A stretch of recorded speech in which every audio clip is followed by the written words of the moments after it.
I'm Dr. Anthony Youn, America's holistic plastic surgeon, and today I'm going to talk with you all about why young women especially should avoid the upper lip lift. Now, the lip lift is a surgery that has become very popular on social media recently. There are plastic surgeons, dermatologists, and other doctors performing the lip lift on patients, and a lot of them are younger. And this is a horrible idea, and I'll explain why in this video. So, contrary to popular opinion, the lip lift is not a new procedure. This was a surgery that was designed and it was demonstrated as early as the 1980s or 1990s. I heard about this operation back in 2003, and at that time it had already been around for a long time. So let me show you a diagram to show you exactly how a lip lift works. This is a sheet of paper that diagrammed out the lip lift for me when I was learning back in 2003. And you can see this page was typed on an old-fashioned typewriter. So before surgery, this is how somebody looks. What you do with the upper lip lift is you literally excise the skin at the base of the nose, and it has the shape of what we call a bullhorn. By excising the skin at the base of the nose, you then shorten the distance from the lip to the nose, creating a lifting effect of the lip. But the negative is you get this scar afterwards. Okay, so let me show you on a bigger diagram here. So if this is a person's lips, and the distance then from the nose to the lip is too long, what can you do? Well, ideally you can enhance the lips by using filler, or you can perform this lip lift surgery, where the doctor literally makes a cut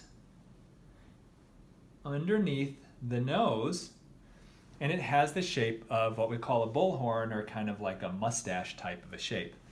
That skin is then removed and pulled up. And by doing that, once again, you shorten then the distance from your nose to your upper lip.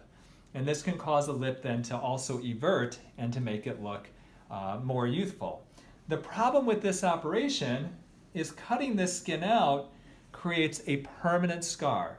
And that scar can be very, very visible. Now, when I started doing this operation back in 2003, we performed this operation on people who were in their 60s and their 70s.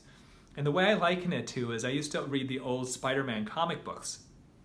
And Spider-Man's Aunt May had this really long distance from the nose to the lip with a very, very thin upper lip. And so she would have been a perfect candidate for this operation to shorten the distance from the nose to the lip. Well, older people scar much better than younger people, okay? That's why we can do big cancer operations where older people may get cancer removed, let's say from their nose. We take literally skin from the forehead, move it down to the nose, let that heal in place, and what would in somebody who's in their 20s or 30s look absolutely terrible, in somebody who's in their 60s and 70s, quite often it heals real nicely. Well, that's why an upper lip lift in somebody who's in their 60s or 70s is not a bad surgery, because usually that scar heals well and you can't see it that well. But the problem is this operation is being encouraged to be done on people who are in their 20s and their 30s. Well, people in their 20s and 30s, the collagen in their skin is very vibrant, it's robust. And when that scar scars and when it heals, quite often that scar isn't going to look so good, because the collagen is not going to create this fine line that you can't see. It may create a thick scar. And that scar is going to be right here at the base of your nose. And like any operation, when you get that scar, you cannot get rid of it.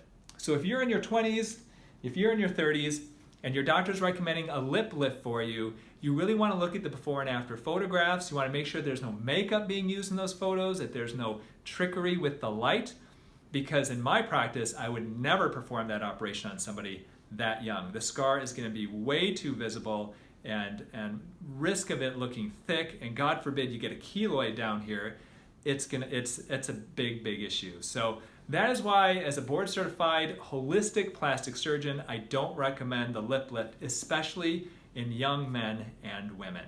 If you're interested in more cautionary tales and how you can avoid getting botched, continue watching my videos like the one that we have right here.